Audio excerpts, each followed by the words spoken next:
Here, the object of the Act 1B says facilitates the long-term growth of the Australian shipping industry, and C, enhances the efficiency and reliability of Australian shipping as part of the national transport system, and D, maximises the use of vessels registered in the Australian General Shipping Register in coastal trading. Those are the three I'm talking about in particular. You're familiar with them? Yes, Senator, but I would also point out, Senator, that the object of the Act covers all the provisions from A to F, and including F, ensuring efficient movement of passengers and cargo between Australian ports, E, promoting competition in coastal trading.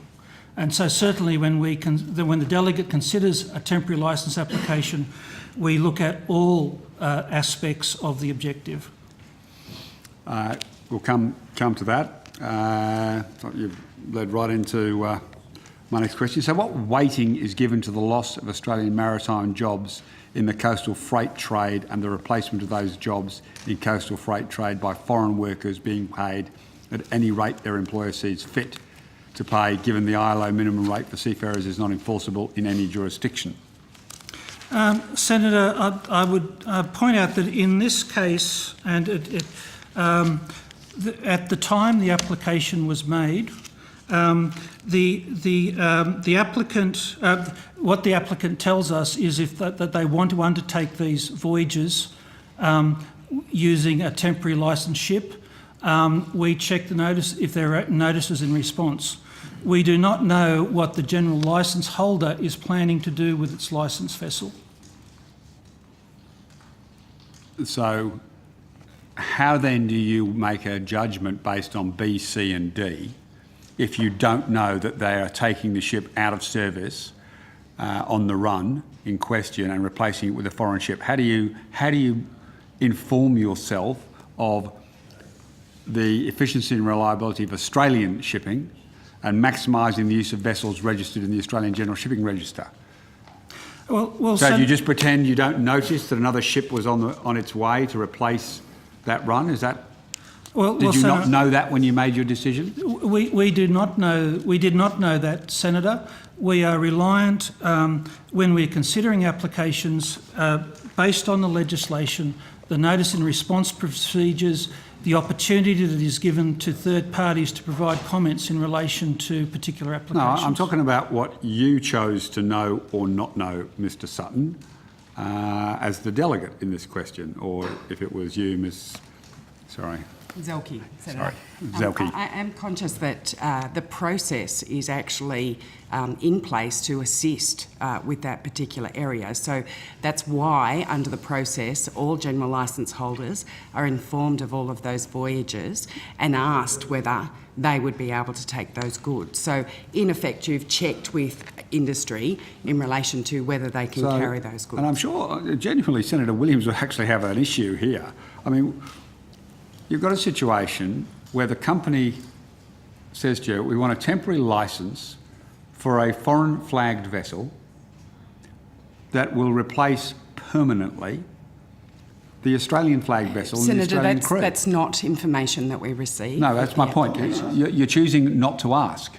Like, that's the point. How could the delegate not ask whether or not there was going to be a replacement ship?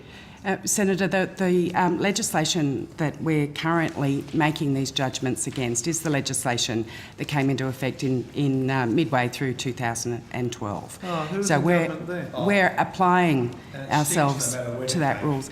Can I just note that it's very clear what the terms of the Act are, Senator Williams. Maximises the use of vessels.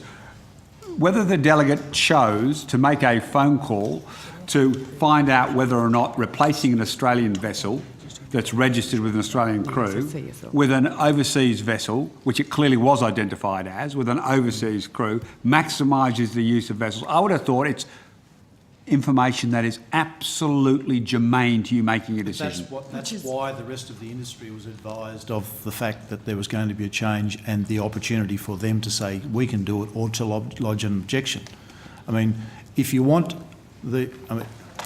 your government You must have your known. government drafted this legislation, and I note Senator Sterle's comments with respect to its quality or otherwise. It's pretty straightforward here. Well, actually, Senator, it's willful ignorance to Senator, say Senator, we didn't know. you portray it as that way, but your government drafted it. Minister Albanese put it into the Parliament and hailed it as something that was going to save the industry. It wouldn't have happened on our watch. You're the one who sold out the Australian workforce in this case. Not correct, Senator. Your government. Not correct, Senator. Your legislation, Senator. Your legislation. So Your don't try government. and put it onto us. Mr Sutton, you must have known an Australian ship would go out of service when you issued that temporary licence. Senator, if I may... Are you going to seriously say you did not know that? Senator, if I may... No, I'm sorry. I'd like Mr Sutton to ask the question. He's the delegate. He's the legally responsible person under an Act of Parliament, and I'd like his answer.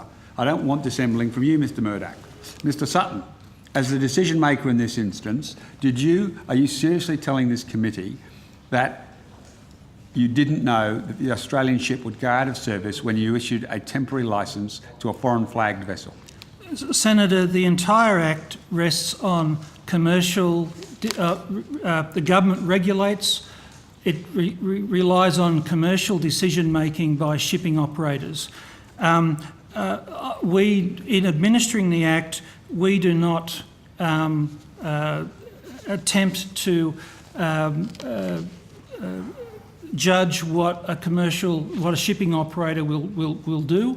There is nothing in the Act that requires a shipping operator to do things which are not economic, but at the same time, we would not want to prejudge what a shipping operator, either what their motivations are or what strategy they have in the future. That is not the role of us in administering the Act. Certainly not if you don't ask them. But you actually have not answered my question, Mr Sutton. You've given me a 2 or 3 minute answer there that didn't actually address the question I asked you. My question was very simple. Thank you, Senator Heffernan. My question was, are you putting to this committee that you did not know an Australian ship would go out of service when you issued that temporary licence? Senator, the short answer is... just try yes or no, Mr Sutton. All right? I'm trying to think what's the correct... Well, just be truthful. Just tell the truth. My mum always told me, just tell the truth. You can't get in trouble.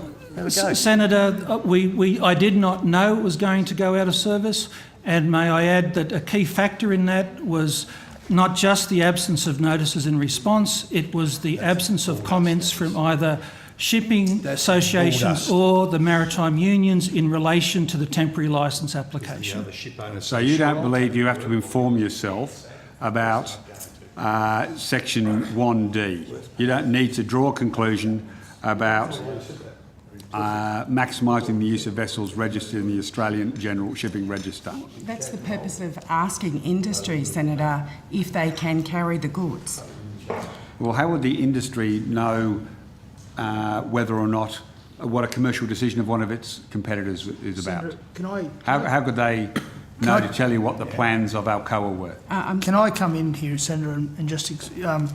at the risk of you accusing me of dissembling, let me put some context in this, if I might. Often, Australian operators will seek temporary licences for additional voyages utilising foreign ships. That is to carry ad hoc cargoes, it is to carry occasional. It is those circumstances which Mr Sutton, as the delegate, deals with regularly. It is not been practice for Australian operators to tell us that they are removing a vessel. In this situation, is my understanding, my department was advised of an application for a temporary licence. We judge that according to the fact that often Australian general licence holders do utilise temporary licences to carry cargoes.